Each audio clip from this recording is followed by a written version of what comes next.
നമസ്കാരം. Good morning കേരളത്തിലേക്ക് എല്ലാ പ്രേക്ഷകർക്കും സ്വാഗതം. ഈ പ്രഭാതത്തിലും ചൂടോടെ വാർത്തകളുണ്ട്. അതുപോലെ നമ്മുടെ കാലാവസ്ഥയും നല്ല ചൂടാണ്. അതിനിടയിലാണ് പാമ്പും പഴുതാരയും നായ്ക്കളും ഒക്കെ ജനങ്ങൾക്ക് തലവേദനയാകുന്നത്. അതിനൊപ്പം വൈദ്യുതി പ്രതിസന്ധി. ഇത് പരിഹരിക്കാൻ ഇന്ന് യോഗമുണ്ട്. എന്തായാലും പരിഹാരമാകാത്ത നിരവധി കാര്യങ്ങൾ ഏറെയുണ്ട്. നിതിൻ രാജിൻ്റെ മരണത്തിലെ അന്വേഷണം തൃപ്തികരമല്ല എന്ന പ്രതിഷേധത്തിൽ ഇന്ന് ഹർത്താലാണ്.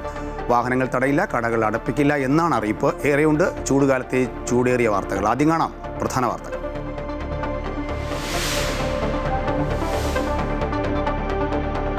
സംസ്ഥാനത്ത് വൈദ്യുതി പ്രതിസന്ധി രൂക്ഷം. 3 സ്വകാര്യ വൈദ്യുതി ഉൽപ്പാദകരെ സമീപിക്കാൻ KSEB നീക്കം.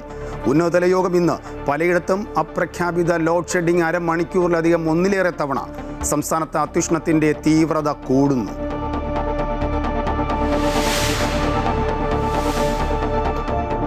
പശ്ചിമ ബംഗാളിൽ 2ാം ഘട്ട വോട്ടെടുപ്പ് നാളെ. വിധി എഴുതുന്നത് 7 ജില്ലകളിലെ 142 മണ്ഡലങ്ങളിൽ. തൊഴിലാളികളുടെ അഭാവം ഇടുക്കിയിൽ നിർമ്മാണ പ്രവർത്തനങ്ങളെ പ്രതിസന്ധിയിലാക്കുന്നു. തിരിച്ചടിയായത് ബംഗാൾ തെരഞ്ഞെടുപ്പിനായി അതിഥി തൊഴിലാളികൾ കൂട്ടത്തോടെ പോയത്.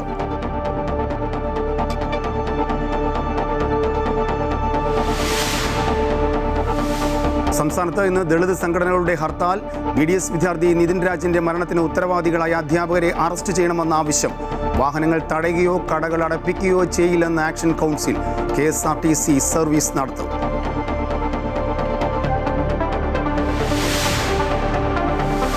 പശ്ചിമേഷ്യൻ സംഘർഷത്തിൽ നയതന്ത്ര ചർച്ചകൾ സജീവം.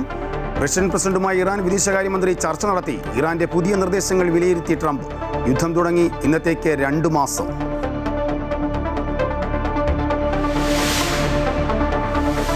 ഇടുക്കി നെടുങ്കണ്ടം ഇരട്ടക്കൊലയിൽ തീരാത്ത ദുരൂഹത. പോസ്റ്റ്മോർട്ടവും DNA പരിശോധനയും ഇന്ന്. മേരിക്കുട്ടിയുടെ ഭർത്താവിന്റെ തിരോധാനം അന്വേഷിക്കും. മകൻ സജിക്കായി തിരച്ചിൽ.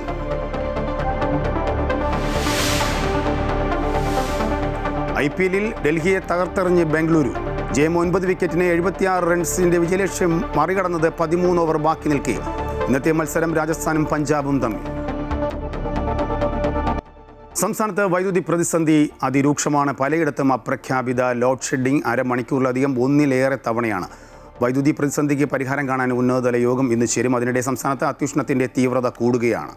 കൂടുതൽ വിശദാംശങ്ങൾ നൽകാൻ തിരുവനന്തപുരത്ത് നിന്നും അൻഫ്ലിറ്റ് ഡിസൂസ ചേരുന്നുണ്ട്. അൻഫ്ലിറ്റ്, ഇപ്പോഴത്തെ പ്രതിസന്ധിക്ക് കാരണം എന്താണ്? കാരണം പുറത്തുനിന്ന് വൈദ്യുതി വാങ്ങിക്കാൻ പറ്റാത്ത സാഹചര്യമെന്നാണ് ഇപ്പോൾ മനസ്സിലാക്കാൻ കഴിയുന്നത്.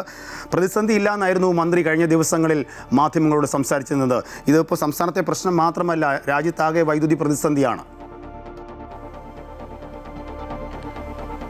തീർച്ചയായും സംസ്ഥാനത്ത് വൈദ്യുതി പ്രതിസന്ധി അതിരൂക്ഷമാണ്. പ്രതിസന്ധി ഉണ്ട് എന്ന് തന്നെയാണ് വൈദ്യുതി മന്ത്രി പറയുന്നത്. കാരണം വൈദ്യുതി മന്ത്രി കഴിഞ്ഞ ദിവസങ്ങളിലൊക്കെ തന്നെ ആവർത്തിക്കുന്നത് സംസ്ഥാനത്ത് വൈദ്യുതിയുടെ ക്ഷാമം അതിരൂക്ഷം തന്നെയാണ്. പക്ഷേ അതിൻ്റെ സാഹചര്യത്തിൽ സംസ്ഥാനത്താകമാനം വൈദ്യുതി കട്ടോ അല്ലെങ്കിൽ ലോഡ് ഷെഡിങ്ങോ ഉണ്ടാവുകയില്ല, അതിനുള്ള സാഹചര്യമില്ല, അത് ഒരു കാരണവശാലും ഉണ്ടാകില്ല എന്ന് മന്ത്രി ആവർത്തിക്കുമ്പോഴും മന്ത്രി ഇത് പറഞ്ഞുകൊണ്ടേയിരിക്കുമ്പോൾ സംസ്ഥാനത്തിൻ്റെ പല ഭാഗങ്ങളിലും ലോഡ് ഷെഡിങ് തുടർന്നുകൊണ്ടേയിരിക്കുന്നു. അത് ഈ ഒരു പ്രഖ്യാപിച്ചുകൊണ്ടുള്ള ലോഡ് ഷെഡിങ് അല്ല, ഔദ്യോഗികമായി ലോഡ് ഷെഡിങ് ആണ് അരമണിക്കൂർ സംസ്ഥാനത്ത് ഉണ്ടാകുമെന്നുള്ള ഒരു ഔദ്യോഗികമായ അറിയിപ്പൊന്നുമില്ലാതെ അപ്രഖ്യാപിതമായി പലയിടങ്ങളിലും ലോഡ് ഷെഡിംഗ് ആണ്. അത് ഇന്നലെ മുതൽ കൂടുതൽ രൂക്ഷമാകുന്നൊരു സാഹചര്യം ഉണ്ടായി. കാരണം സംസ്ഥാനത്ത് പുറത്തുനിന്ന് വൈദ്യുതി ക്ഷാമം പരിഹരിക്കാൻ പുറത്തുനിന്ന് വൈദ്യുതി വാങ്ങി 250 മെഗാവാട്ട് വൈദ്യുതി വാങ്ങാനായിരുന്നു റെഗുലേറ്ററി കമ്മീഷൻ KSEBക്ക് അനുവാദം നൽകിയത്. പക്ഷേ അത് ഇന്നലെയും 2 ദിവസങ്ങളിലായ വൈദ്യുതി വാങ്ങാനുള്ള നീക്കം നടന്നില്ല. കാരണം പവർ എക്സ്ചേഞ്ചിൽ വൈദ്യുതി ലഭ്യമല്ല എന്ന മറുപടിയാണ് ലഭിക്കുന്നത്. കാരണം ദേശീയ തലത്തിൽ വൈദ്യുതി, കേരളത്തിൽ മാത്രമല്ല ദേശീയ തലത്തിൽ മറ്റ് സംസ്ഥാനങ്ങളിലൊക്കെ തന്നെയും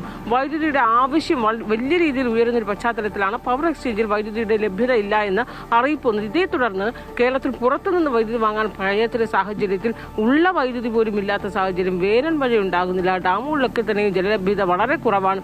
ഈ ഒരു സാഹചര്യത്തിൽ വൈദ്യുതി പ്രതിസന്ധിയുമായി മുന്നോട്ട് പോകുക എന്ന് പറയുന്നത് വളരെ ഒരു ശ്രമകരമായൊരു ദൗത്യം തന്നെയാണ് KSEB അധികൃതരെ വൈദ്യുതി വകുപ്പിനെ സംബന്ധിച്ച്. അപ്പോൾ ഇനി അതെങ്ങനെ മുന്നോട്ട് പോകാനാകും? ചൂടിൻ്റെ കാഠിന്യമാണെങ്കിൽ ഓരോ ദിവസവും വർദ്ധിച്ചു വരുന്നൊരു സാഹചര്യമാണുള്ളത്.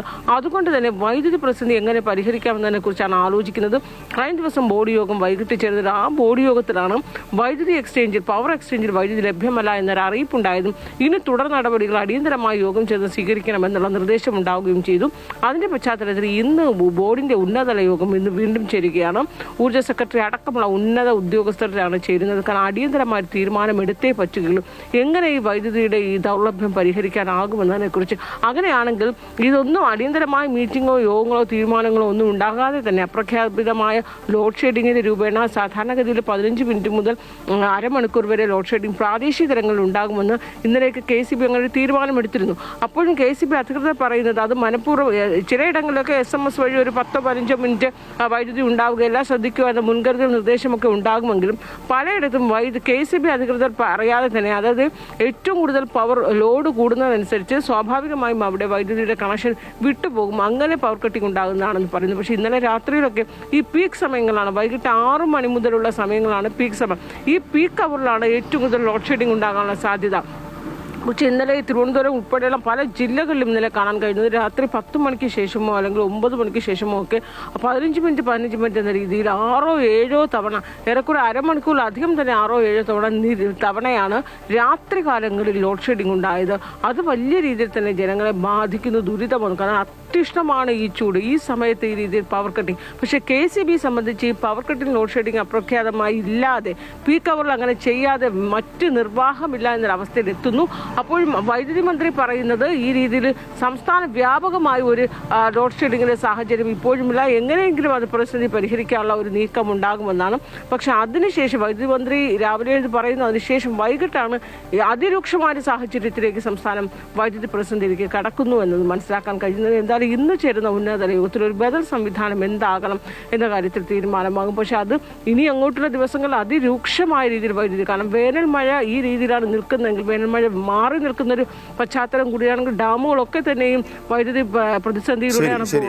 ശരി അൻഫിൽറ്റ്, അതിലേക്ക് തന്നെയാണ് വരുന്നത്. പാലക്കാട് ഇന്നും 40 ഡിഗ്രി മുകളിൽ ചൂട് എത്തിയേക്കുമെന്നാണ് മുന്നറിയിപ്പ്. ഇടുക്കി, വയനാട് ഒഴികെയുള്ള ജില്ലകളിലെ യെല്ലോ അലർട്ട് പ്രഖ്യാപിച്ചിരിക്കുന്നു. സൂര്യാഘാത ഭീഷണിയും തുടരുകയാണ്. എന്താണ് ഏറ്റവും ഒടുവിൽ കാലാവസ്ഥ റിപ്പോർട്ട് വരുന്നത്?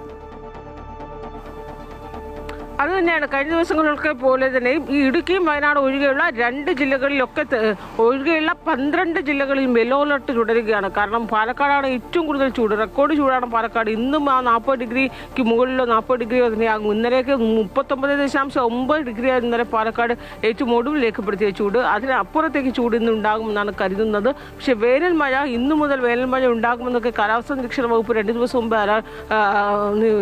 ദിവസം മുമ്പ് പറഞ്ഞിരുന്നുവെങ്കിലും പക്ഷേ ഈ ദിവസങ്ങളിലൊക്കെ തന്നെ പോകുമ്പോൾ പിന്നെയും ആ വേനൽ മഴ മാറി നിൽക്കുമോ എന്നൊരു ആശങ്ക കൂടിയുണ്ട്. കാരണം വേനൽ മഴ ഇങ്ങനെ മാറി നിൽക്കുന്ന ഒരു പശ്ചാത്തലമാണെങ്കിൽ കൂടുതൽ ചൂട് അത്യുഷ്ണത്തിൻ്റെ ഒരു കാഠിന്യം, അതായത് ഈ ഉഷ്ണതരംഗത്തിൻ്റെ അലർട്ട് 2 ദിവസങ്ങളിലൊക്കെ നമുക്കറിയാം. കഴിഞ്ഞ 2 ദിവസം 3 ജില്ലകളിലുണ്ടായിരുന്നു. പക്ഷേ പിന്നീട് ആ ഉഷ്ണതരംഗത്തിൻ്റെ അലർട്ടൊന്നും ഇല്ലെങ്കിൽ പോലും അതിന് സമാനമായ സാഹചര്യം തന്നെയാണ് സംസ്ഥാനത്ത് പലയിടങ്ങളിലും. ഈ സൂര്യാതപവും സൂര്യാഘാതത്തിൻ്റെ ഒരു ഭീഷണി, അതിൻ്റെ ഒരു ആശങ്ക എന്ന് പറയുന്നത് കേരളം മുഴുവൻ ജില്ലകളിലും അത് ഉണ്ട് എന്ന് തന്നെ. അത് ഇടുക്കി, വയനാട് ഒഴികെയുള്ള 2 ജില്ലകൾ ഒഴികെ ഏറെക്കുറെ എല്ലാ ജില്ലകളിലും ആ ഒരു ഭീഷണി ഉണ്ട് എന്ന് തന്നെയാണ് മനസ്സിലാക്കുന്നത്. ഇന്നലെ തന്നെയാണ് നിരവധി ഇടങ്ങളിലാണ് ഈ സൂര്യാഘാതവും സൂര്യാതപവും ഒക്കെ ഏൽക്കുന്നത്. അതുകൊണ്ട് തന്നെ ദുരന്ത നിവാരണ അതോറിറ്റിയും ഒപ്പം തന്നെ കാലാവസ്ഥാ നിരീക്ഷണ കേന്ദ്രവും ജില്ലാ ഭരണകൂടവും ഒക്കെ തന്നെ കൃത്യമായ അടിയന്തരമായ ജാഗ്രതാ നിർദ്ദേശങ്ങളൊക്കെ നൽകിയിട്ടുണ്ട്. ഈ പകൽ വെയിലേൽക്കുന്ന 11 മണി മുതൽ 3 മണിയുള്ള സമയങ്ങളിൽ നേരിട്ടുള്ള വെയിൽ ഏൽക്കാതിരിക്കാൻ പരമാവധി ശ്രമിക്കുക എന്ന് നമുക്കറിയാം. സർക്കാരും ആരോഗ്യ വകുപ്പും ഒക്കെ തന്നെ കൃത്യമായ മാർഗനിർദ്ദേശങ്ങളൊക്കെ തന്നെ തൊഴിൽ വകുപ്പ് അടക്കം നൽകിയിട്ടുണ്ട്. അതൊക്കെ തന്നെ ജനങ്ങൾ പാലിച്ച് മുന്നോട്ട് പോകുന്നു. പക്ഷേ എപ്പോഴും ചില സാഹചര്യങ്ങളൊക്കെ തന്നെ പുറത്തേക്ക് ഇറങ്ങേണ്ടി വരുന്ന തൊഴിലാളികൾ ഉൾപ്പെടെയുള്ളവർക്ക് തന്നെ നേരിട്ട്, വിദ്യാർത്ഥികൾക്ക് പോലും നേരിട്ട് സൂര്യാഘാതം സൂര്യാതപമൊക്കെ ഏൽക്കുന്ന പല റിപ്പോർട്ടും കഴിഞ്ഞ ദിവസങ്ങളിലൊക്കെ തന്നെ നമ്മൾ റിപ്പോർട്ട് ചെയ്തപ്പോൾ ഈ ചൂട് കൂടി നിൽക്കുന്ന ഒരു പശ്ചാത്തലത്തിൽ ഈ സൂര്യാതപത്തിൻ്റെ ആശങ്ക നിൽക്കുന്നു. അതോടൊപ്പം തന്നെ പാമ്പ് കടി ഏൽക്കുന്നതിൻ്റെ സംഖ്യ, അതിൻ്റെ നിരക്ക് വലിയ രീതിയിൽ തന്നെ ഉയരുന്നു. ഇന്നലെ 10-11 പേർക്കോ 12 പേർക്കോ ആണ് കൃത്യം ഔദ്യോഗികമായ കണക്ക് പ്രകാരം സംസ്ഥാനത്ത് റിപ്പോർട്ട് ചെയ്തിട്ടുള്ളത്, പാമ്പ് കടി ഏറ്റുമെന്ന് റിപ്പോർട്ട് ചെയ്തിട്ടുള്ളത്. അതൊക്കെ ഉഗ്രവിഷമുള്ള പാമ്പുകളാണ്. വീടിനകത്തും പുറത്തുമൊക്കെ വെച്ച് പാമ്പ് കടി ഏൽക്കുന്ന ഒരു സാഹചര്യം നിലനിൽക്കുന്നുണ്ട്. അതിനൊക്കെ ഒരു അടിസ്ഥാന കാരണം എന്ന് പറയുന്നത് ഈ അത്യുഷ്ണം മാറാതെ നിൽക്കുന്നു എന്നുള്ളത് തന്നെയാണ്. അപ്പോൾ ഇന്നെങ്കിലും ഒരു വേനൽ മഴയുടെ ഒരു സാധ്യത ഉണ്ടാകുമെന്ന് തന്നെയാണ് പ്രതീക്ഷിക്കുന്നത്. അതോടുകൂടി തണുപ്പ് വന്നതോടുകൂടി ഈ പ്രതിസന്ധിക്കൊക്കെ ഒരു പരിഹാരമാകും. അത് വൈദ്യുതിയുടെ കാര്യത്തിലായാലും സൂര്യാഘാതത്തിൻ്റെ കാര്യത്തിലായാലും ഇഴജന്തുക്കളുടെ ഉപദ്രവങ്ങളുടെ കാര്യത്തിലായാലും ഒക്കെ തന്നെ ഒരു പ്രതിസന്ധിക്ക് പരിഹാരം ഉണ്ടാക്കാൻ വേനൽ മഴ മാത്രമാണ് ഒരു ആശ്വാസം എന്ന രീതിയിലേക്ക് കാര്യങ്ങൾ എത്തി നിൽക്കുകയാണ്. രാജേഷ്. യെസ്, അൽഫിറ്റസ് പറഞ്ഞതുപോലെ ഒരു വേനൽ മഴ പ്രതീക്ഷിക്കുകയാണ്. പക്ഷേ ചില സ്ഥലങ്ങളിൽ, സംസ്ഥാനത്തിൻ്റെ ചില ഭാഗങ്ങളിലൊക്കെ ഒളിഞ്ഞും തെളിഞ്ഞുമൊക്കെ മഴ പെയ്യുന്നുണ്ട് എന്ന് കേൾക്കുന്നുണ്ട്. അതൊരു ആശ്വാസം തന്നെയാണ്. പക്ഷേ അതുകൊണ്ടൊന്നും ആകുന്നില്ല എന്നുള്ളതാണ്. എന്തായാലും ജനങ്ങൾക്ക് തിരിച്ചടിയാണ്. അത് ഒരു സൈഡിൽ വൈദ്യുതി പ്രതിസന്ധി, അത് കാരണം കടന്നുറങ്ങാൻ പറ്റുന്നില്ല രാത്രിയിൽ എന്തുകൊണ്ടാണ് ഈ കറണ്ട് കട്ടാക്കുന്നതാണോ കട്ടായി പോകുന്നതാണോ എന്നൊരു ചോദ്യം വരുന്നുണ്ട്. കഴിഞ്ഞ ദിവസം മന്ത്രി തന്നെ പറയുന്നുണ്ട്, സ്വാഭാവികം പീക്ക് ടൈം, അതായത് ഏറ്റവും കൂടുതൽ ഉപയോഗം വരുന്ന ആ സമയത്താണ് ഈ പീക്ക് ടൈം എന്ന് പറയുന്നത്. പീക്ക് ടൈമിൽ വരുമ്പോൾ ആ ട്രാൻസ്ഫോമറിന് താങ്ങാൻ പറ്റാതെ ട്രിപ്പായി പോകുന്നു എന്നൊരു വിശദീകരണമാണ് സാങ്കേതികപരമായി ജനങ്ങളോട് വിശദീകരിക്കുന്നത് അധികൃതർ. എന്തായാലും കനത്ത ചൂട് തന്നെയാണ്. ആ ചൂടിൽ പുറത്തിറങ്ങുന്നവർ പ്രത്യേകം ശ്രദ്ധിക്കുക. വിശദാംശങ്ങളാണ് ആൽഫ്രഡ് ഡിസൂസ തിരുവനന്തപുരത്ത് നിന്നും നൽകിയത്. അഞ്ചരക്കണ്ടി ഡെന്റൽ കോളേജിലെ BDS വിദ്യാർത്ഥി നിതിൻ രാജിൻ്റെ ആത്മഹത്യയ്ക്ക് ഉത്തരവാദികളായവരെ ഉടൻ അറസ്റ്റ് ചെയ്യണമെന്ന് ആവശ്യപ്പെട്ട് വിവിധ സംഘടനകൾ ആഹ്വാനം ചെയ്ത ഹർത്താൽ തുടങ്ങിയിട്ടുണ്ട്. വൈകിട്ട് 6 വരെയാണ് ഹർത്താൽ. 52 ദളിത് ആദിവാസി സംഘടനകളുടെയും ആക്ഷൻ കൗൺസിലിൻ്റെയും നേതൃത്വത്തിലാണ് ഹർത്താൽ. നിതിൻ രാജിൻ്റെ മരണത്തിന് ഉത്തരവാദികളായ അധ്യാപകരെ ഉടൻ അറസ്റ്റ് ചെയ്യുക, രോഹിത് വെൺമുല നിയമം നടപ്പിലാക്കുക, നിതിൻ്റെ കുടുംബത്തിന് 10 കോടി രൂപ നഷ്ടപരിഹാരം നൽകുക, അഞ്ചരക്കണ്ടി ഡെന്റൽ കോളേജിൻ്റെ അഫിലിയേഷൻ റദ്ദാക്കുക തുടങ്ങിയ ആവശ്യങ്ങളാണ് സംഘടനകൾ മുന്നോട്ട് വയ്ക്കുന്നത്. നിർബന്ധപൂർവ്വം വാഹനങ്ങൾ തടയില്ല എന്നും സമാധാനപരമായി ഹർത്താലുമായി സഹകരിക്കണമെന്നും ആക്ഷൻ കൗൺസിൽ നേരത്തെ തന്നെ അറിയിച്ചു. കൂടുതൽ വിശദാംശങ്ങളുമായി അനഘ ചേരുന്നുണ്ട് കോഴിക്കോട് നിന്നും. അനഘ, രാവിലെ ശാന്തമല്ലേ? പ്രത്യേകിച്ച് എന്താണ് ഈ നിർബന്ധപൂർവ്വം വാഹനങ്ങൾ തടയില്ല, കടകൾ അടപ്പിക്കില്ല എന്നാണല്ലോ ആക്ഷൻ കൗൺസിൽ പറഞ്ഞിരിക്കുന്നത്. എന്തൊക്കെയാണ് അവരുടെ പ്രതിഷേധ പരിപാടികൾ? എന്തെങ്കിലും ആഹ്വാനം ചെയ്തിട്ടുണ്ടോ?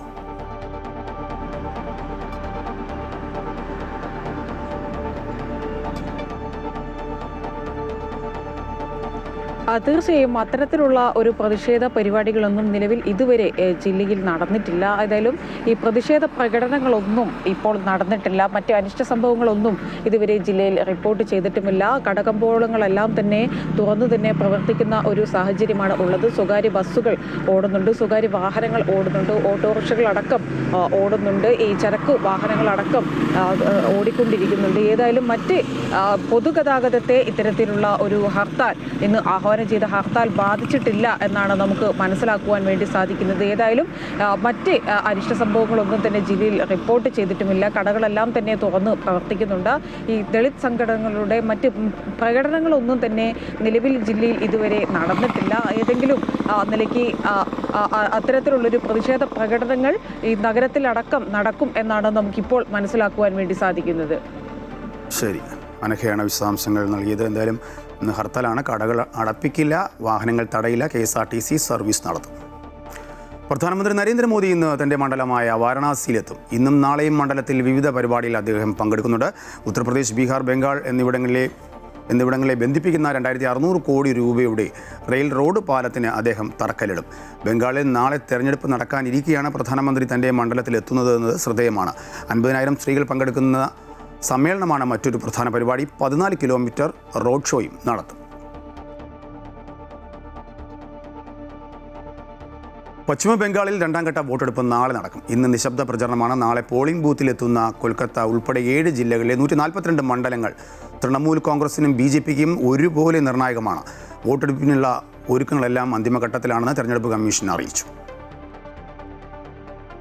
കൊൽക്കത്ത, ഹൗറ, നോർത്ത് സൗത്ത് 24 പർഗാനാസ്, ഹൂഗ്ലി തുടങ്ങി 7 ജില്ലകളിലെ 142 മണ്ഡലങ്ങൾ നാളെ ജനവിധി രേഖപ്പെടുത്തും. 2ാം ഘട്ടത്തിൽ വോട്ടെടുപ്പ് നടക്കുന്ന മണ്ഡലങ്ങളിൽ ഭൂരിപക്ഷവും തൃണമൂൽ കോൺഗ്രസിന്റെ സിറ്റിംഗ് സീറ്റുകളാണ്. കൊൽക്കത്തയിലും ഹൂഗ്ലിയിലും ഉൾപ്പെടെ കൂടുതൽ മണ്ഡലങ്ങൾ പിടിച്ചെടുക്കാൻ BJPയും നിലനിർത്താൻ തൃണമൂലും കടുത്ത പോരാട്ടം നടത്തിയതുകൊണ്ട് തന്നെ 2ാം ഘട്ടം ഇരു പാർട്ടികൾക്കും ഒരുപോലെ നിർണായകമാണ്. അടിസ്ഥാന സൗകര്യ വികസനത്തിന് പുറമെ SIR, വനിതാ സംവരണം, അനധികൃത കുടിയേറ്റം തുടങ്ങിയ വിഷയങ്ങളിൽ ചൂടേറിയ വാദപ്രതിവാദമാണ് പരസ്യപ്രചാരണത്തിന്റെ അവസാന മണിക്കൂറിലും കാണാനായത്. മുഖ്യമന്ത്രി മമതാ ബാനർജി, പ്രതിപക്ഷ നേതാവ് സുവേന്ദു അധികാരി തുടങ്ങിയ പ്രമുഖർ 2ാം ഘട്ടത്തിൽ ജനവിധി തേടുന്നുണ്ട്. വോട്ടെടുപ്പിനുള്ള ഒരുക്കങ്ങൾ അവസാന ഘട്ടത്തിലാണെന്ന് തിരഞ്ഞെടുപ്പ് കമ്മീഷൻ അറിയിച്ചു. ആദ്യഘട്ടത്തിൽ മുർഷിദാബാദ് ഉൾപ്പെടെയുള്ള സ്ഥലങ്ങളിൽ സംഘർഷം റിപ്പോർട്ട് ചെയ്തതിനാൽ കൂടുതൽ കേന്ദ്രസേനയെ വിന്യസിച്ച് സുരക്ഷ ശക്തമാക്കിയിട്ടുണ്ട്. പ്രശ്നബാധിത ബൂത്തുകളിൽ പ്രത്യേക ക്രമീകരണങ്ങൾ ഏർപ്പെടുത്തിയതായും കമ്മീഷൻ വ്യക്തമാക്കി. SIR നടപടികൾക്ക് ശേഷം ബംഗാളിൽ നടക്കുന്ന ആദ്യ നിയമസഭാ തെരഞ്ഞെടുപ്പിൽ 1ാം ഘട്ടത്തിൽ 93% പോളിംഗ് രേഖപ്പെടുത്തിയിരുന്നു. അമൃത ന്യൂസ്, ന്യൂഡൽഹി.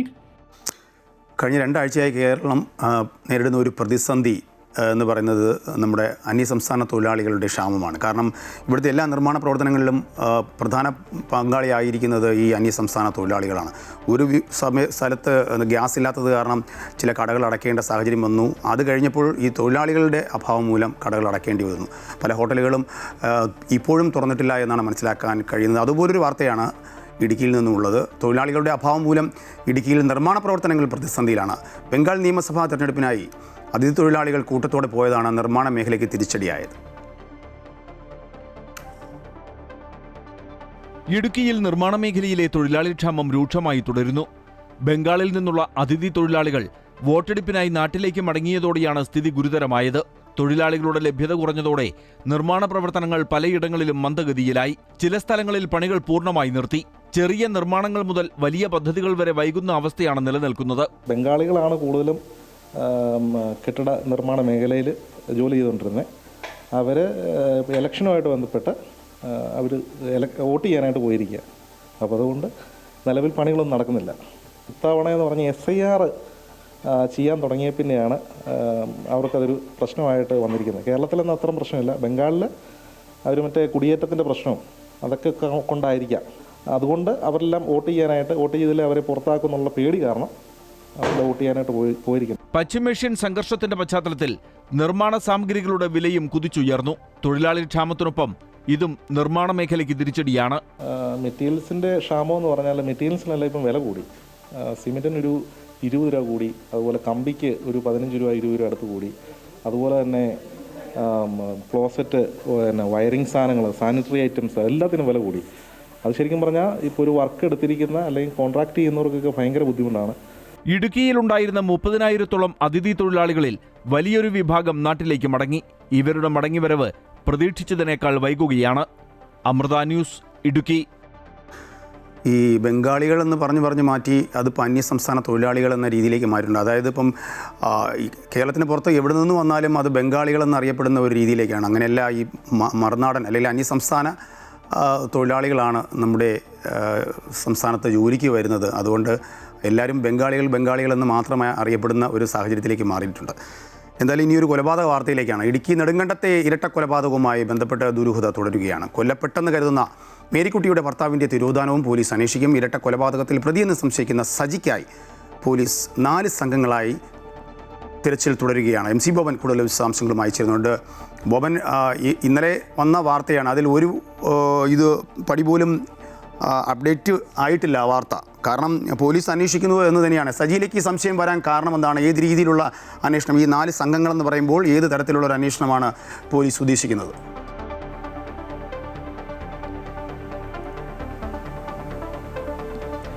രാജേഷ്, ഇന്നലെയാണ് ഇടുക്കി നെടുങ്കണ്ടം പച്ചടിയിൽ നാടിനെ നടുക്കിയ കൊലപാതക വിവരം പുറത്തുവരുന്നത്. ഇരട്ട കൊലപാതകമാണ് എന്ന ഒരു സംശയത്തിന്റെ അടിസ്ഥാനത്തിലാണ് പോലീസ് ഇവിടെ തിരച്ചിൽ നടത്തിയത്.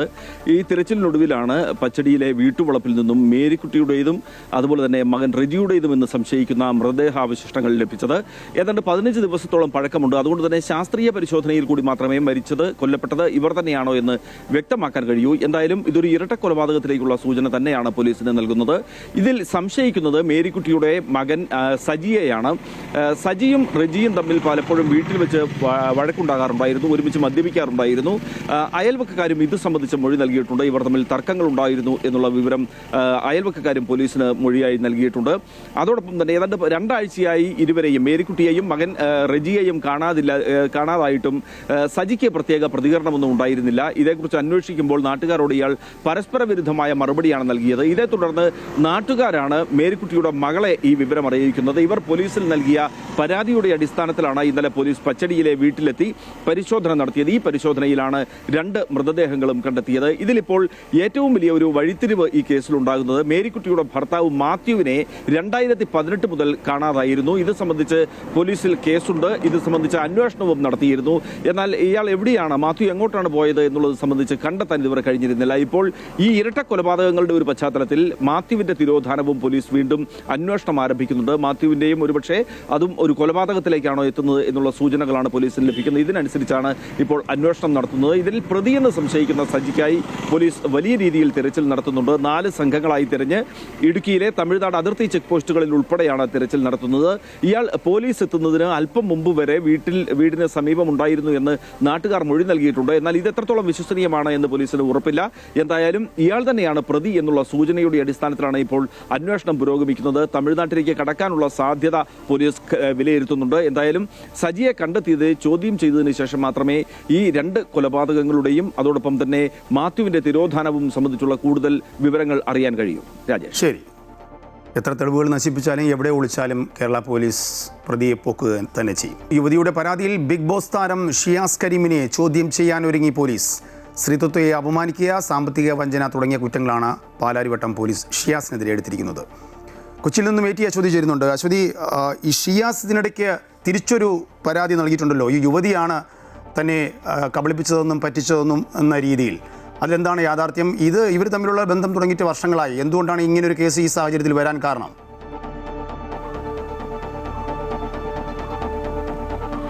രാജേഷ്, ഷിയാസിന്റെ ആരോപണം ഈ യുവതിയാണ് ഇത്തരത്തിൽ തന്നെ വഞ്ചിച്ചത് എന്നതാണ്. അത് ആദ്യ ഘട്ടം മുതൽ തന്നെ, ഈ പരാതി കഴിഞ്ഞ ദിവസമാണ് യുവതി നൽകിയത്. ആ സമയം മുതൽ തന്നെ ഷിയാസ് ഇത്തരത്തിൽ ഒരു പ്രത്യാരോപണം ഉന്നയിക്കുന്നുണ്ട്. എന്തായാലും ഈ യുവതിയുമായിട്ട് ബന്ധം തുടങ്ങിയിട്ട് വർഷങ്ങളായി. ഇൻസ്റ്റഗ്രാം വഴിയാണ് ഇരുവരും പരിചയപ്പെടുന്നത്. തുടർന്ന് ഈ ഷിയാസ് ജിം തുടങ്ങാനായിട്ട് യുവതിയുടെ കയ്യിൽ നിന്ന് പണം വാങ്ങി എന്നതാണ്. ഏകദേശം 49 ലക്ഷത്തിലധികം രൂപയാണ് ഇങ്ങനെ പല സമയങ്ങളിലായിട്ട് യുവതിയിൽ നിന്ന് കൈപ്പറ്റിയിരിക്കുന്നതെന്നാണ് യുവതിയുടെ പരാതിയിൽ വ്യക്തമാക്കുന്നത്. ഈ ജിം തുടങ്ങാനായിട്ട് 22 ലക്ഷത്തിലധികം രൂപ കൈപ്പറ്റുകയും ചെയ്തു. എന്നാൽ ഈ ബിസിനസ്സിൽ പാർട്ട്ണറാക്കുകയോ മറ്റൊന്നും ചെയ്തിട്ടില്ല. ഈ പണം തിരികെ ചോദിച്ചപ്പോൾ യുവതിയുടെ നഗ്നചിത്രങ്ങൾ കാട്ടി ഭീഷണിപ്പെടുത്തുകയും ഇവ പോൺ സൈറ്റുകളിൽ അടക്കം പ്രചരിപ്പിക്കും എന്ന് പറയുകയും ചെയ്തു എന്നാണ് യുവതിയുടെ പരാതിയിലുള്ളത്. മാത്രമല്ല, ഈ ബാങ്ക് അക്കൗണ്ട് ഡീറ്റെയിൽസ്, ഒപ്പം തന്നെ ഇൻസ്റ്റഗ്രാം അടക്കമുള്ള സമൂഹ മാധ്യമങ്ങളിലെ ചാറ്റുകൾ, ഇവയൊക്കെ തന്നെ യുവതി ഈ പരാതിക്കൊപ്പം തെളിവുകളായിട്ട് പോലീസിന് നൽകിയിട്ടുമുണ്ട്. ഹൈക്കോടതി അഭിഭാഷക മുഖേനയാണ് യുവതി പരാതി നൽകിയിരിക്കുന്നത്. പാലാരിവട്ടം പോലീസിലാണ് പരാതി നൽകിയിരിക്കുന്നത്. ഇതിന്റെ അടിസ്ഥാനത്തിലാണ് പാലാരിവട്ടം പോലീസ് ഇപ്പോൾ ഷിയാസിനെതിരെ കേസ് രജിസ്റ്റർ ചെയ്തിരിക്കുന്നത്. ഉടൻ തന്നെ ഷിയാസിനെ വിളിച്ചു വരുത്തി ചോദ്യം ചെയ്യലടക്കം ഉണ്ടാകുമെന്നാണ് പ്രതീക്ഷിക്കുന്നത്. മാത്രമല്ല, സമാനമായ രീതിയിൽ 3 വർഷം മുൻപ് ഷിയാസിനെതിരെ സമാനമായ രീതിയിൽ മറ്റൊരു യുവതി രംഗത്ത് വരികയും ചെയ്തിരുന്നു. അന്ന് 11 ലക്ഷം രൂപ തട്ടിയെടുത്തു എന്നതാണ് ഈ ഷിയാസിനെതിരെ ഉണ്ടായിരുന്ന കേസ്. അന്ന് ചെന്നൈ വിമാനത്താവളത്തിൽ വെച്ച് ഷിയാസിനെ പോലീസ് അറസ്റ്റ് ചെയ്യുകയും ഒക്കെ ചെയ്തിരുന്നു. ഇതിന് പിന്നാലെയാണ് ഇപ്പോൾ വീണ്ടും ഇത്തരത്തിലുള്ള ഒരു പരാതിയുമായിട്ട് മറ്റൊരു യുവതി രംഗത്ത് വന്നിരിക്കുന്നത്. ഏതായാലും ഈ കേസിൽ പോലീസ് അന്വേഷണം ആരംഭിച്ചിട്ടുണ്ട്. ഉടൻ തന്നെ തുടർ നടപടികളുമായിട്ട് മുന്നോട്ട് പോകുമെന്നാണ് മനസ്സിലാക്കുന്നത്. രാജേഷ്, ഇതൊരൊറ്റപ്പെട്ട സംഭവമല്ല. പലപ്പോഴും പല രീതിയിലും പലർക്കെതിരെയും ഇതുപോലെ ആക്ഷേപങ്ങൾ വരുന്നുണ്ട്. എന്തായാലും നിയമപരമായ നടപടിക്രമങ്ങൾ തുടരട്ടെ. ജീവൻ രക്ഷാമരുന്നും ലൂക്കോസൈറ്റ് ഫിൽട്ടർ സെറ്റും അനിശ്ചിതമായി മുടങ്ങുന്നത് സംസ്ഥാനത്തെ തലാസീമിയ രോഗികളെ ദുരിതത്തിലാക്കുകയാണ്. കഴിഞ്ഞ ഏതാനും ദിവസങ്ങൾക്ക് മുമ്പ് തലാസീമിയ രോഗിയായ നഴ്സിംഗ് വിദ്യാർത്ഥി മരണപ്പെട്ടിരുന്നു. വിദഗ്ധ ചികിത്സ കിട്ടാതെയാണ് പെൺകുട്ടിയുടെ മരണമെന്ന ആരോപണവും ഉയരുന്നു. ഹൃദയത്തിൽ അപകടകരമായി ഇരുമ്പിന്റെ അംശം ഉയരുന്ന ഘട്ടത്തിലാണ് 75% തലാസീമിയ രോഗികളും മരണത്തിന് കീഴടങ്ങാറുള്ളത്. കഴിഞ്ഞ 2 പതിറ്റാണ്ടായി കോഴിക്കോട് മെഡിക്കൽ കോളേജിൽ മാസത്തിൽ 2-3 തവണ രക്തം സ്വീകരിച്ചു വരികയായിരുന്നു നഴ്സിംഗ് വിദ്യാർത്ഥിയായ കൊയിലാണ്ടി സ്വദേശിനി തേജാലക്ഷ്മി. കരളിനും പ്ലീഹയ്ക്കും ഹൃദയത്തിനുമടക്കം ഗുരുതരമായ തകരാറുകൾ നേരിട്ടതാണ് തേജാലക്ഷ്മിയുടെ മരണത്തിനിടയാക്കിയത്. ജീവൻ രക്ഷാ മരുന്നുകളോ വിദഗ്ധ പരിശോധനയ്ക്കായുള്ള MRI പോലുള്ള സ്കാനിങ്ങുകളോ കുട്ടിക്ക് മതിയായ വിധം ഇവിടുന്ന് ലഭിച്ചില്ലെന്നാണ് തലാസീമിയ രോഗികളുടെ സംഘടന ഉൾപ്പെടെ ആരോപിക്കുന്നത്. ഇപ്പോൾ തന്നെ അവിടെ ലൂക്കോസൈറ്റ് ഫിൽട്ടർ സെറ്റോ ജീവൻ രക്ഷാ മരുന്നുകളോ ഇല്ലാതെ രോഗികൾ അങ്ങേയറ്റം ദുരിതം അനുഭവിക്കുകയാണ്. അവിടെ എന്നല്ല, പല ആശുപത്രികളിലും ഇപ്പോൾ കഴിഞ്ഞ 1 വർഷക്കാലത്തിലധികമായി മരുന്ന് മുടങ്ങുകയും ഫിൽട്ടർ സെറ്റ് ലഭിക്കാതാവുകയും ചെയ്യുന്നതോടുകൂടി രോഗികളുടെ സ്ഥിതി വളരെ പരിതാപകരമായ അവസ്ഥയിലൂടെയാണ് കടന്നുപോയിരിക്കുന്നത്. കോഴിക്കോട് മെഡിക്കൽ കോളേജ് രക്തബാങ്കിൽ ലൂക്കോസൈറ്റ് ഫിൽറ്റേർഡ് രക്തവിതരണം പലപ്പോഴും മുടങ്ങാറുണ്ട്. മാസത്തിൽ 2-3 ഫിൽട്ടർ സെറ്റ് ഓരോ രോഗിക്കും ആവശ്യമാണ്. മെഡിക്കൽ കോളേജിൽ ഇത് മുടങ്ങിയാൽ പുറത്തുനിന്നും 1500 വരെ മുടക്കി വാങ്ങേണ്ട ഗതികേടാണ്. കോഴിക്കോട് മെഡിക്കൽ കോളേജിൽ ഒരു ഹെമറ്റോളജി കേന്ദ്രമില്ലാത്തത് രോഗികൾക്ക് തിരിച്ചടിയുമാണ്. സംസ്ഥാനത്ത് രക്തജന്യ രോഗികൾക്ക് മതിയായ ചികിത്സാ സംവിധാനം ലഭ്യമല്ലാത്തതിനാൽ കർണാടകയെ ഉൾപ്പെടെ ആശ്രയിക്കുന്ന കുടുംബങ്ങളും ഏറെയാണ്. രോഗികൾക്ക് ഈ വിധി ആവർത്തിക്കാതിരിക്കാൻ മികച്ച ചികിത്സാ സൗകര്യം ഒരുക്കി നൽകണമെന്ന അഭ്യർത്ഥനയാണ് ഓരോ തലാസിമിയ രോഗികളുടെ കുടുംബവും മുന്നോട്ട് വെക്കുന്നത്. അമൃത ന്യൂസ്, കോഴിക്കോട്. പല ഇതിൻ്റെയും വൈറ്റമിൻ്റെയും കുറവ് കൊണ്ട് അസുഖങ്ങൾ ഉണ്ടാകാറുണ്ട്. പലതും കൂടിയാലും അത് അസുഖങ്ങളിലേക്ക് എത്താറുണ്ട്. എന്തായാലും തലാസീമിയ എന്ന് പറയുന്ന ഒരു രോഗത്തെക്കുറിച്ച് ഒരുപക്ഷെ പലരും ആദ്യമായിട്ടായിരിക്കും കേൾക്കുന്നത്. എന്തായാലും മറ്റു വാർത്തയിലേക്ക്. CBSE 10ാം ക്ലാസ് പരീക്ഷയിൽ തിളക്കമാർന്ന വിജയവുമായി ചാവക്കാട് അമൃത വിദ്യാലയം. 99.4% മാർക്ക് നേടിയ അനന്യ AL സ്കൂളിന് അഭിമാനമായി. 66 വിദ്യാർത്ഥികളാണ് ആകെ പരീക്ഷ എഴുതിയത്. ഇതിൽ 48 പേർ ഡിസ്റ്റിങ്ഷനോടെയാണ് വിജയിച്ചത്. 13 പേർക്ക് ഫസ്റ്റ് ക്ലാസ് മാർക്കും ലഭിച്ചു.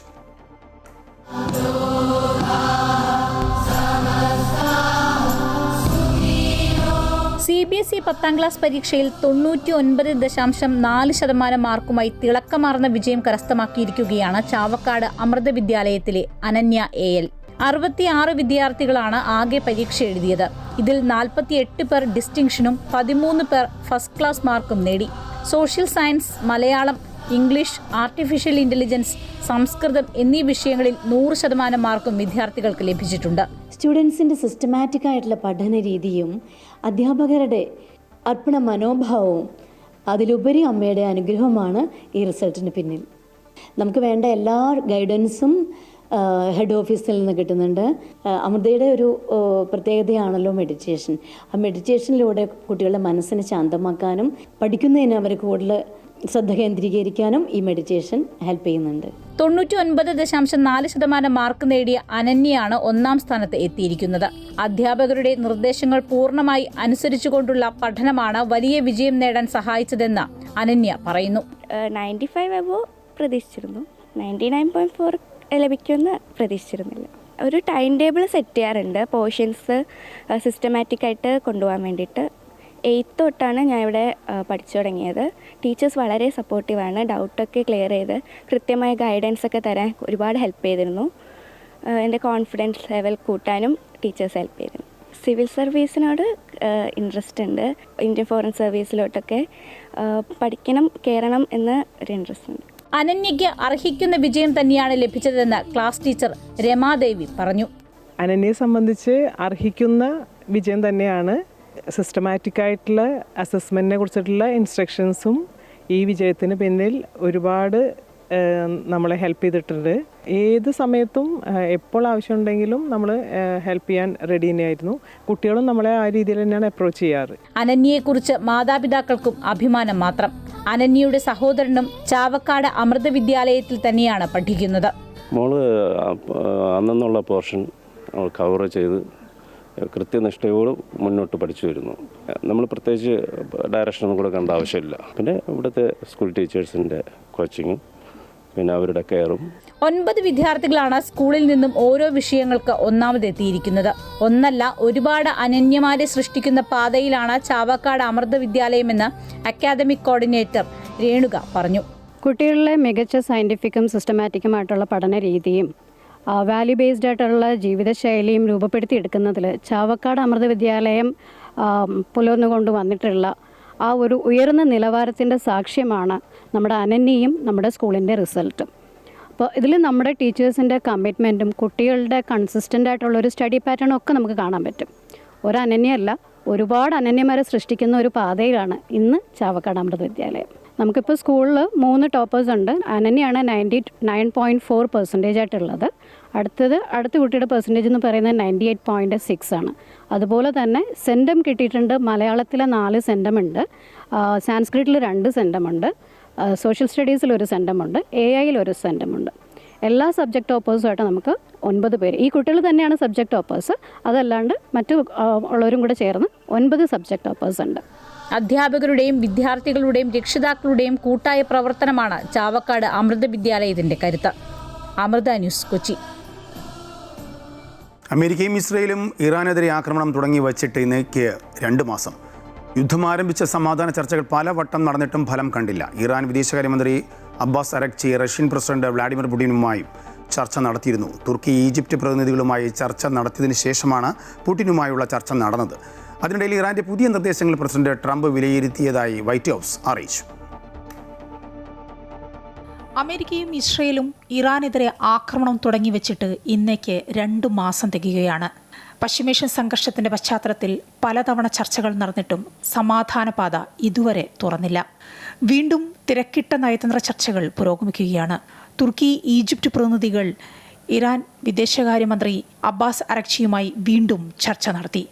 ഇനി ആക്രമണം ഉണ്ടാകില്ലെന്ന ഉറപ്പ് അമേരിക്ക നൽകിയാൽ മാത്രം ഹോർമൂസ് തുറക്കുന്നതും ആണവ സമ്പുഷ്ടീകരണത്തിൽ ചർച്ച നടത്തുന്നതും പരിഗണിക്കാമെന്നാണ് ഇറാന്റെ നിലപാട്.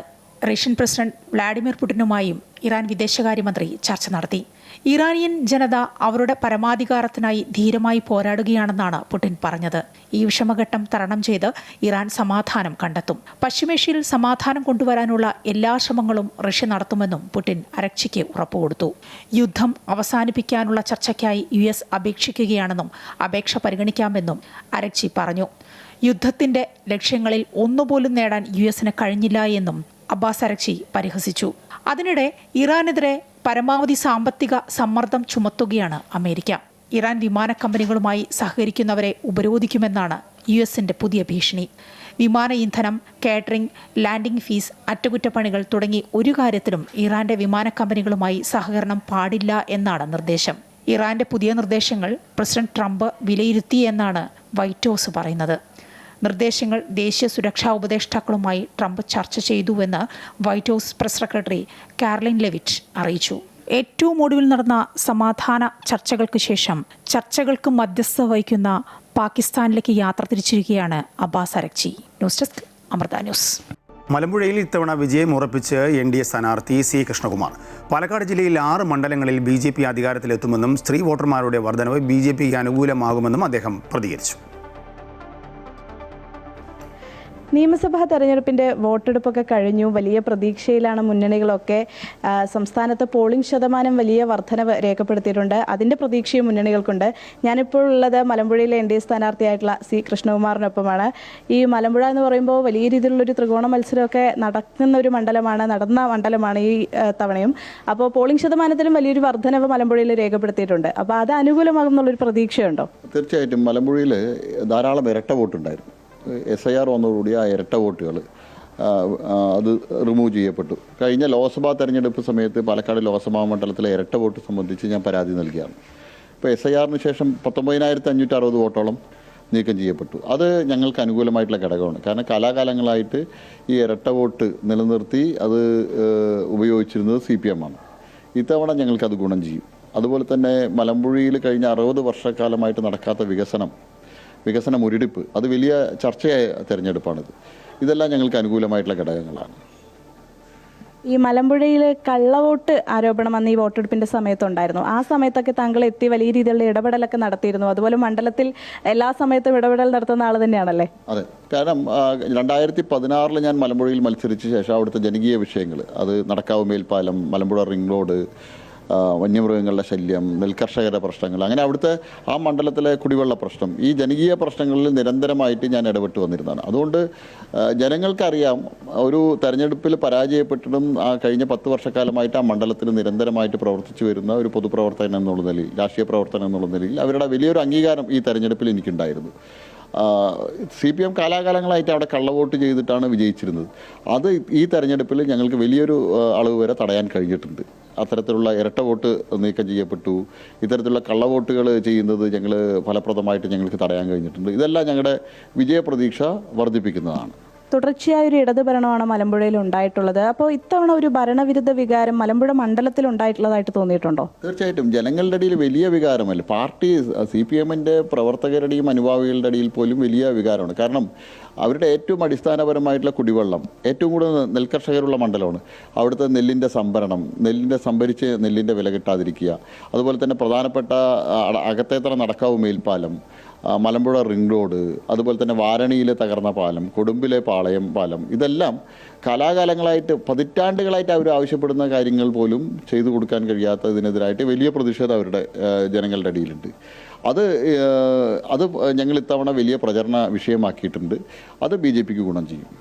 ഈ സ്ത്രീ വോട്ടർമാരാണ് ഏറ്റവും കൂടുതൽ വോട്ട് ചെയ്യാൻ എത്തിയിട്ടുള്ളത്. അത് BJPക്ക് ഒരു പ്രതീക്ഷ നൽകുന്ന കാര്യമാണ്. തീർച്ചയായിട്ടും സ്ത്രീ വോട്ടർമാരെ സംബന്ധിച്ചോളം അവർക്ക് ഈ പ്രശ്നങ്ങൾ അവർ ഏറ്റവും കൂടുതൽ അനുഭവിക്കുന്ന ആളാണ്. കുടിവെള്ളം അവർ ഏറ്റവും അധികം അനുഭവിക്കുന്നത് സ്ത്രീകളാണ്. ഈ കുടിവെള്ള പ്രശ്നം മൂലം രൂക്ഷമായിട്ടുള്ള കുടിവെള്ള പ്രശ്നം അനുഭവിക്കുന്ന ആളുകൾ. അവരുടെ ഇടയിൽ ഞങ്ങൾ നടത്തിയ ക്യാമ്പയിൻ, മലമ്പുഴ ഡാം ഉണ്ടായിട്ട് പോലും മലമ്പുഴയിലെ ജനങ്ങൾക്ക് കുടിവെള്ളം കൊടുക്കാൻ കഴിയുന്നില്ല. അത് 60 വർഷം ഒരേ പാർട്ടിയുടെ ജനപ്രതിനിധി തിരഞ്ഞെടുക്കപ്പെട്ടിട്ടാണ്. മുഖ്യമന്ത്രിമാരുണ്ടായിട്ടുണ്ട്, പ്രതിപക്ഷ നേതാവുണ്ട്, ധനകാര്യ വകുപ്പ് മന്ത്രി ഉണ്ടായിട്ട്, എന്നിട്ട് പോലും അവിടുത്തെ കുടിവെള്ള പ്രശ്നം പോലും പരിഹരിച്ചില്ല എന്നുള്ള ഞങ്ങളുടെ ക്യാമ്പയിൻ സ്ത്രീ വോട്ടർമാരുടെ ഇടയിൽ വലിയ സ്വാധീനം ഉണ്ടാക്കിയിട്ടുണ്ട്. ഈ പാലക്കാട് ജില്ലയിൽ ഇപ്പോൾ എത്ര മണ്ഡലം BJP കിട്ടും എന്നുള്ളതാണ് ഒരു പ്രതീക്ഷ? 6 മണ്ഡലങ്ങൾ വലിയ മുന്നേറ്റമുള്ള മണ്ഡലങ്ങളാണ്. ഒന്ന് പാലക്കാട്, മലമ്പുഴ, അതുപോലെ തന്നെ നെമ്മാറ, കോങ്ങാട്, ഷൊർണൂർ, ഒറ്റപ്പാലം. ഈ മണ്ഡലങ്ങളിൽ സംഘടനാപരമായിട്ട് ഞങ്ങൾക്ക് വലിയ അടിത്തറയുണ്ട്. ആ മണ്ഡലങ്ങളിൽ കഴിഞ്ഞ ലോക്സഭാ തെരഞ്ഞെടുപ്പിനൊക്കെ ഞങ്ങൾ വലിയ മുന്നേറ്റം ഉണ്ടാക്കിയതാണ്. ഇത്തവണ ഞങ്ങൾ ആ മുന്നേറ്റം ഞങ്ങളെ വിജയത്തിൽ എത്തിക്കുമെന്നാണ് ഞങ്ങൾ പ്രതീക്ഷിക്കുന്നത്. ക്യാമറാമാൻ സുനിലിനൊപ്പം ആതിര രാധാകൃഷ്ണൻ, അമൃത ന്യൂസ്, പാലക്കാട്. ബിസിനസ് വാർത്തകളിലേക്ക് പോകുകയാണ്. വിപണി വിലയിരുത്തലുമായി ധനകാര്യ ഓഹരി വിദഗ്ധൻ K. ദിലീപ് ചേരുന്നുണ്ട്. ദിലീപ്, കഴിഞ്ഞ ദിവസങ്ങളിൽ ഒരു ഭേദപ്പെട്ട നിലയിലേക്കായിരുന്നു ഓഹരി വിപണി മുന്നോട്ട് പോയത്. ഇന്നും ആ പ്രതിഫലനം ഉണ്ടാകുമോ? നേരിയ നഷ്ടത്തിലായിരിക്കും ഇന്ന് വ്യാപാരം തുടങ്ങുക. വളരെ വലിയ തോതിലുള്ള കയറ്റിറക്കങ്ങൾ പ്രതീക്ഷിക്കുകയും വേണം. ഇന്ന് ഈ മാസത്തെ അവധി വ്യാപാര കരാറുകൾ അവസാനിക്കുന്ന ദിവസമായതുകൊണ്ട് അതിൻ്റെ ഒരു സ്വാധീനവും വിപണിയിലുണ്ടാവും.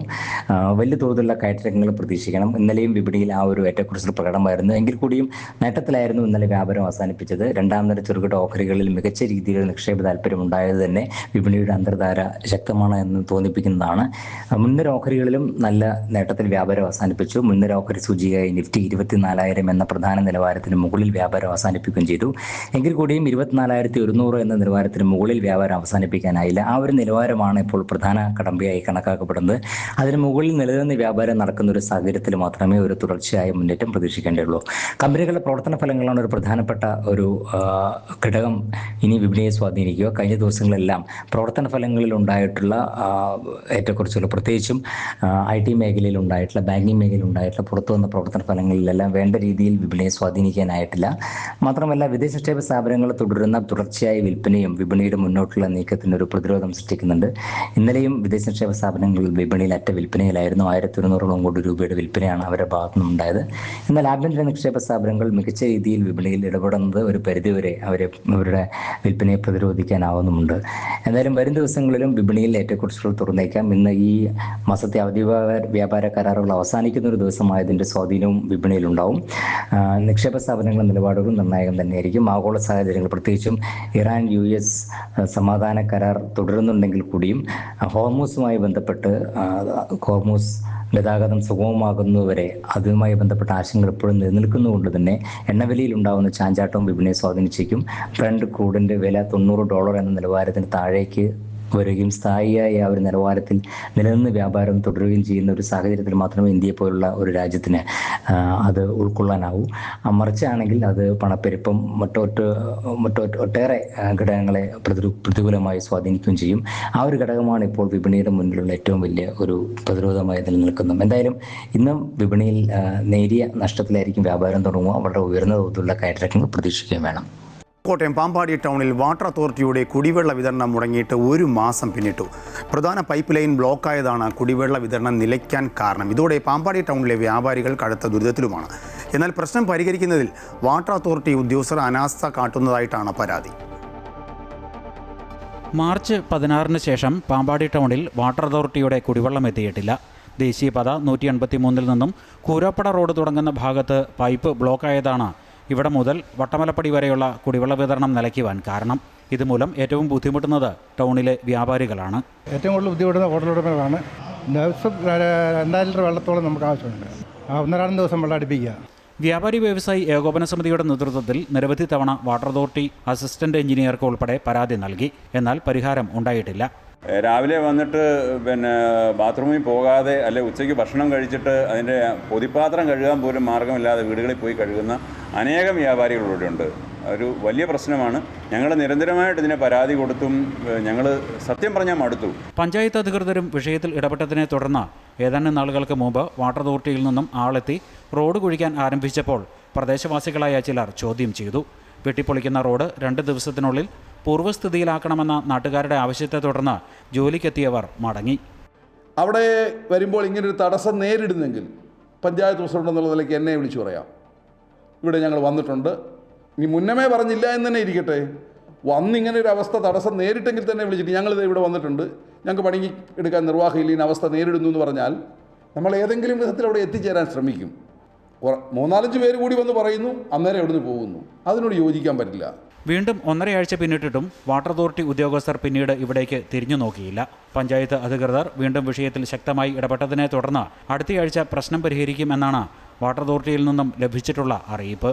കടുത്ത വേനലിൽ എങ്ങും കുടിവെള്ളക്ഷാമം രൂക്ഷമായിരിക്കെ കുടിവെള്ള പ്രശ്നം പരിഹരിക്കുന്നതിൽ അനാസ്ഥ കാട്ടിയവർക്കെതിരെ നടപടി വേണമെന്നാണ് വ്യാപാരികളുടെയും നാട്ടുകാരുടെയും ആവശ്യം. അമൃത ന്യൂസ്, കോട്ടയം. പേട്രിയറ്റ് വലിയ താരങ്ങൾ ഒന്നിക്കുന്നു എന്ന ചിത്രത്തേക്കാൾ ഉപരി പ്ലോട്ട് ഡ്രിവൺ സബ്ജക്റ്റാണെന്ന് സംവിധായകൻ മഹേഷ് നാരായണൻ. സിനിമയുടെ കഥാപരിസരം ആവശ്യപ്പെടുന്ന താരങ്ങളാണ് ചിത്രത്തിലുള്ളത്. താരങ്ങളെ കഥാപാത്രങ്ങൾക്ക് അനുസൃതമായി ഉപയോഗിക്കാൻ കഴിഞ്ഞു എന്ന വിശ്വാസമാണ് തനിക്കുള്ളതെന്നും സംവിധായകൻ മഹേഷ് നാരായണൻ പ്രതികരിച്ചു.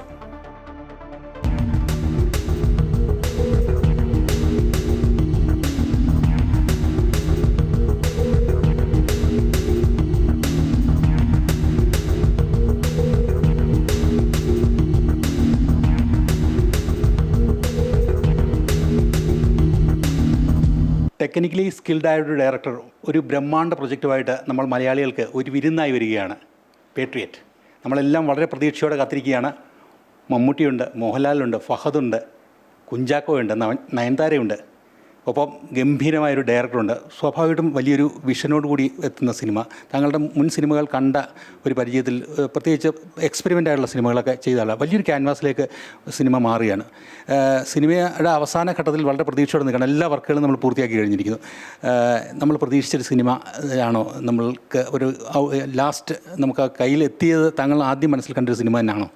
ഞാനെപ്പോഴും എൻ്റെ ടെക്നീഷ്യൻസിനോടും ആക്ടേഴ്സിനോടും ഒക്കെ പറയുന്നൊരു എൻ്റെ മനസ്സിലുള്ളൊരു സിനിമ പറയുമല്ലോ. അപ്പോൾ ആ സിനിമ എക്സിക്യൂട്ട് ചെയ്യാനാണ് ശ്രമിക്കുന്നത്. അത് ആയിട്ടുണ്ടെന്നുള്ള വിശ്വാസത്തിലാണ് ഇരിക്കുന്നത്.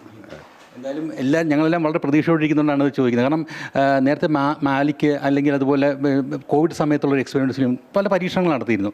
അപ്പം ഇതിനകത്ത് ആദ്യം വന്നത് ഈ സിനിമ നമ്മൾ എന്തുകൊണ്ടാണ് നമ്മൾ ഇത്രയും പ്രതീക്ഷയോടെ കാത്തിരിക്കേണ്ടി വരുന്നത്? അതായത് ഇതിൻ്റെ ഇത്രയും ആക്ടേഴ്സ് അഭിനയിക്കുന്നുകൊണ്ടാണോ? അത് വലിയ ബജറ്റിൽ ഇതിൽ ഏറ്റവും പ്രോമിനൻ്റ് ആയിട്ട് നിൽക്കുന്ന എലമെൻ്റ് എന്താണ്? ഇതൊരു പ്ലോട്ട് ഡ്രിവൺ സിനിമയാണ്. അപ്പോൾ ഇതിനകത്ത് അങ്ങനെ ഒരു താരങ്ങളെ ആയിട്ടല്ല ഞാൻ പറഞ്ഞ ഇതുപോലുള്ള ആളുകളെ ഉപയോഗിച്ചിരിക്കുന്നത്. ഇപ്പം മമ്മൂക്കയായാലും ലാൽ സാറായാലും ഫഹദായാലും എല്ലാവരും അവരവരുടെ കഥാപാത്രങ്ങളാണ് ചെയ്തിരിക്കുന്നത്. അപ്പം എനിക്കൊന്ന് കുറച്ചുകൂടെ റിലവൻ്റ് ആയിട്ടൊരു കഥ പറയുന്നൊരു വിഷയമാണ് എൻ്റെ സിനിമകൾ പോലെ തന്നെ. അപ്പോൾ അതിനകത്ത് സ്കെയിൽ ഡിമാൻഡ് ചെയ്യുന്നൊരു സിനിമയായിരുന്നു. ഈ പടത്തിനകത്ത് കുറച്ചുകൂടെ വലിപ്പമുള്ളൊരു സിനിമയായിരുന്നു. അത് മാത്രമേ ഉള്ളൂ വ്യത്യാസം. ഇവരെയൊക്കെ എങ്ങനെ കൺവിൻസ് ചെയ്ത്? ഇവരെ അഭിനയിപ്പിക്കുന്ന ഒരു ടാസ്ക്കാണ്. പക്ഷേ കൺവിൻസ് ചെയ്യാനെടുത്തൊരു കഥയുടെ ഏത് എലമെൻറ്റിലാണ് ഒരു ഹുക്കായത്? നമുക്ക് ശരിക്കും എങ്ങനെയായിരുന്നു അതിനകത്തൊരു അല്ല, അതെല്ലാം ഈ സിനിമ കണ്ട് ഡിസൈഡ് ചെയ്യേണ്ടതാണ്. എന്നെ സംബന്ധിച്ചിടത്തോളം ഞാനൊരു കഥ പറയുന്നു. അപ്പോൾ ആ കഥ എല്ലാവരോടും ഒരേപോലെ നറേറ്റ് ചെയ്യുക. അപ്പോൾ അതിനുശേഷമാണ് ആക്ടേഴ്സ് എല്ലാം വരുന്നത്. പേട്രിയറ്റിനെ നോക്കുമ്പോൾ നമുക്കതിനകത്ത് പെരിസ്കോപ്പ്, ശക്തി സൊല്യൂഷൻസ്, അങ്ങനെ പുതിയ വ്ളോഗ്, പുതിയ കാലത്തിൻ്റെ കുറേ ടേമുകൾ അതിനകത്ത് കടന്നു വരുന്നുണ്ട്. ഇത് ശരിക്കും പറഞ്ഞാൽ ഇത് രാജ്യവുമായി ബന്ധപ്പെട്ട അല്ലെങ്കിൽ അത്തരത്തിലുള്ള എന്തെങ്കിലും ഇതുള്ള സംഭവങ്ങൾ എന്നാണ്? ഈ കഥയുടെ ഒരു പോക്ക് എങ്ങോട്ടാണ്? ഡാനിയൽ ജെയിംസിൻ്റെ യാത്ര രാജ്യത്തെ രക്ഷിക്കാനാണോ? അത് സിനിമ കണ്ട് മനസ്സിലാക്കേണ്ടതാണ്. സിനിമ ഇപ്പം ബാക്കി ഞാനിപ്പോൾ അതിനെക്കുറിച്ചൊന്നും പറയേണ്ട കാര്യമില്ലെന്ന് തോന്നുന്നു. കാരണം സിനിമ ഇറങ്ങിക്കഴിഞ്ഞിട്ട് ആളുകളത് മനസ്സിലാക്കുമെന്നാണ് എനിക്ക് തോന്നുന്നത്. താങ്കളുടെ മറ്റ് സിനിമകളും see you soon, Malik, take ഓഫുമായിട്ട് കമ്പയർ ചെയ്യുമ്പം ഈ സിനിമയുടെ ഒരു സ്പേസ് എവിടെയാണ് അറിയപ്പെടുന്നത്? അതിൽ നിന്ന് ഒരുപാട് ദൂരം താങ്കൾ ടെക്നിക്കലി ഒന്നുകൂടെ അപ്ലിഫ്റ്റായി അല്ലെങ്കിൽ അത്രയും ഒരു കുറേ കൂടി മെച്ചപ്പെട്ടൊരു സമീപനം സ്വീകരിക്കാൻ ഈ സിനിമയ്ക്ക് അത് സാധിച്ചിട്ടുണ്ടോ? ഓരോ സിനിമകൾക്കും ഓരോ സ്വഭാവമാണ്. ഇപ്പോൾ ഞാനിപ്പോൾ ഒരു സിനിമ പോലെ മുമ്പ് ചെയ്ത പോലെ ആവരുത് അടുത്ത സിനിമ എന്ന് എപ്പോഴും ആഗ്രഹിക്കാറുണ്ട്. സിനിമകളുടെ വിഷയം കുറച്ചുകൂടെ കറണ്ടായിട്ടുള്ള, റിലവൻ്റ് ആയിട്ടുള്ള, കുറച്ചുകൂടെ നമുക്ക് എല്ലാവർക്കും റിലേറ്റബിൾ ആയിട്ടുള്ളൊരു കണ്ടൻറ്റാണ് സിനിമ പറയുന്നത്. ഞാൻ നേരത്തെ പറഞ്ഞൊരു പ്ലോട്ട് ഡ്രിവൺ പടമാണ്. അത്രയൊക്കെ തന്നെ ഉള്ളൂ എനിക്ക് പറയാൻ. ഒരു കാര്യം കൂടി ചോദിച്ചാൽ മമ്മൂട്ടി മോഹൻലാലും കൂടെ ഒരുമിച്ച് വർഷങ്ങൾക്ക് ശേഷം ഒരുമിപ്പിക്കുകയാണ്. മലയാളികൾ അതാണ് കാത്തിരിക്കുന്നത്. അപ്പം അതിൻ്റെ ഒരു എക്സൈറ്റ്മെൻറ്റ് എങ്ങനെ ഉണ്ടായിരുന്നു? എന്നെ സംബന്ധിച്ചിടത്തോളം അവർ എൻ്റെ അടുത്ത് വളരെ സബ്മിസീവായിട്ടാണ് എല്ലാവരും. അപ്പം സിനിമ കഥ ഇഷ്ടപ്പെട്ടാണ് അവർ രണ്ടുപേരും വന്നിരിക്കുന്നത്. രണ്ടുപേരും എന്നല്ല, എല്ലാവരും ഈ സിനിമയിൽ അഭിനയിച്ച എല്ലാവരും വന്നിരിക്കുന്നത്. അപ്പോൾ അതുകൊണ്ട് തന്നെ എനിക്ക് എന്നാൽ കഴിയുന്ന രീതിയിലുള്ള ഒരു പ്രസൻറ്റേഷൻ ഞാൻ അവർക്ക് സിനിമയിൽ എല്ലാവർക്കും ഉണ്ട്. എല്ലാവർക്കും ആ സ്പേസ് ഉള്ളതുകൊണ്ടാണ് ആ സിനിമ അവർ ചൂസ് ചെയ്തതെന്ന് എനിക്ക് തോന്നുന്നു. അത്രയും. തീർച്ചയായും മഹേഷ് നാരായണൻ ഒരല്പം തിരക്കിലാണ്. കാരണം വെച്ചാൽ സിനിമയുടെ അവസാനവട്ട കുറേ കാര്യങ്ങൾ ചെയ്തു തീർക്കാണ്ട് നമ്മളൊരു എക്സൈറ്റ്മെൻറ്റിലാണ്. ഇത്രയും വലിയ താരങ്ങൾ ഒരുമിക്കുന്നു. അത് പുതിയ പ്രതിഭാതനായൊരു ഡയറക്ടറും ഇല്ല. അവരുടെ പഴയ കാര്യങ്ങളും പരിചയസമ്പന്നതയും പുതുമയും ഒത്തുചേരുമ്പോൾ കിട്ടുന്നൊരു അത്ഭുതം അത് തന്നെയായിരിക്കും പേട്രിയറ്റ് നമുക്ക് വിശ്വസിക്കാം, അല്ലേ? ശ്രീജിത്താണ് ഇൻ്റർവ്യൂ നടത്തിയിരിക്കുന്നത് കൊച്ചിയിൽ നിന്ന്. മറ്റു വാർത്തയിലേക്ക്. ദേശീയപാത നിർമ്മാണത്തിലെ അപാകതകൾ ഒന്നിനു പിന്നാലെ ഒന്നാകെ പുറത്തു വരുമ്പോൾ ആലപ്പുഴയിൽ ഇപ്പോഴും പ്രശ്നങ്ങൾ സങ്കീർണമാണ്. ദേശീയപാത നിർമ്മാണത്തിൽ സംസ്ഥാനത്ത് ഏറ്റവും പിന്നോക്കമെന്ന പേരുദോഷം പേറുമ്പോഴും പറവൂർ തുറവൂർ റീച്ചിന് ഇതുവരെ ലഭ്യമായത് ആവശ്യമുള്ളതിൻ്റെ പകുതിയിൽ താഴെ മണ്ണ് മാത്രമാണ്. നിർമ്മാണം പൂർത്തിയാക്കുമെന്ന് അധികൃതർ പറഞ്ഞ സമയം കഴിഞ്ഞുവെങ്കിലും ആവശ്യമായ മണ്ണ് എവിടെ നിന്ന് കണ്ടെത്തുമെന്ന കാര്യം ഇപ്പോഴും പ്രശ്നമായി തന്നെ തുടരുകയാണ്. 16 ലക്ഷം കുബിക് മീറ്ററോളം മണ്ണ് നിർമ്മാണത്തിന് വേണ്ടി വരുമെന്ന് കരുതുന്ന റീച്ചിന് ഇതുവരെ ലഭ്യമായത് 7 ലക്ഷം കുബിക് മീറ്റർ മണ്ണ് മാത്രമാണ്. 30ഓളം അണ്ടർപാസുകളുള്ള ഇവിടെ 14 പൂർത്തിയായെങ്കിലും മിക്കവയുടെയും അപ്രോച്ച് റോഡുകളുടെ നിർമ്മാണം മണ്ണില്ലാത്തതിനാൽ തുടങ്ങാനായിട്ടില്ല. വേനൽക്കാലത്ത് പരമാവധി മണ്ണെത്തിച്ച് നിർമ്മാണം വേഗത്തിലാക്കിയാലേ സമയപരിധിക്കകം ദേശീയപാത നിർമ്മാണം പൂർത്തിയാക്കാനാകുകയുള്ളൂ. പുന്നമട സ്റ്റാർട്ടിംഗ് പോയിന്റ് മുതൽ വടക്കോട്ട് വേമ്പനാട് കായലിലെ 5 സ്ഥലങ്ങളിൽ നിന്നുള്ള മണ്ണാണ് ദേശീയപാത നിർമ്മാണത്തിന് എത്തിക്കുന്നത്. ദേശീയ ജലപാതയ്ക്ക് പടിഞ്ഞാറ് ഭാഗത്ത് 3.5 കിലോമീറ്റർ നീളത്തിലാണ് ഡ്രഡ്ജിങ്. 3 മീറ്റർ വരെ ആഴത്തിൽ മണ്ണെടുക്കാനാണ് സർക്കാർ അനുമതി നൽകിയിട്ടുള്ളത്. ഡ്രഡ്ജ് ചെയ്തെടുക്കുന്ന മണ്ണ് ജങ്കാറിൽ തീരത്തെത്തിച്ച് പ്ലാസ്റ്റിക് ഉൾപ്പെടെയുള്ള മാലിന്യങ്ങൾ ഒഴിവാക്കി കഴുകി ചെളിയും അമ്ലത്വവും കളഞ്ഞ ശേഷമാണ് നിർമ്മാണത്തിന് ഉപയോഗിക്കുന്നത്. യാർഡിൽ വലിയ വാഹനങ്ങൾ കടന്നു വരാത്തതിനാൽ മിനി ലോറികളിലും ചെറിയ ടിപ്പറുകളിലുമാണ് ദേശീയപാതയിലേക്ക് മണ്ണ് കൊണ്ടുപോകുന്നത്. ചെറിയ വാഹനങ്ങളിൽ ഉദ്ദേശിച്ചത്ര മണ്ണെത്തിക്കാൻ കഴിയാത്തതും നിലവിൽ വെല്ലുവിളിയാണ്. അമൃത ന്യൂസ്, ആലപ്പുഴ.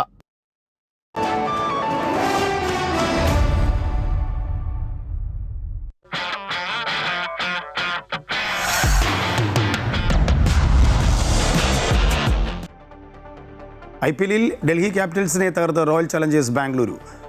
ടോസ് നഷ്ടപ്പെട്ട് ബാറ്റിംഗിനിറങ്ങിയ ഡൽഹി ക്യാപിറ്റൽസ് ഹോം ഗ്രൗണ്ടിൽ 75 റൺസിന് പുറത്തായി. 76 റൺസ് വിജയലക്ഷ്യവുമായി ഇറങ്ങിയ RCB 1 വിക്കറ്റ് നഷ്ടത്തിൽ ലക്ഷ്യം കണ്ടു. പവർ പ്ലേയിൽ RCB പേസർമാരായ ഭുവനേശ്വർ കുമാറും ജോഷ് ഐസ്വൽഡും തകർത്തെറിഞ്ഞതോടെ 3.5 ഓവറിൽ 8 റൺസ് എടുക്കുന്നതിനിടയിൽ ഡൽഹിയുടെ 6 വിക്കറ്റുകളാണ് വീണത്. ഇന്ന് വൈകിട്ട് 7:30 നടക്കുന്ന മത്സരത്തിൽ പഞ്ചാബ് രാജസ്ഥാനെ നേരിടും.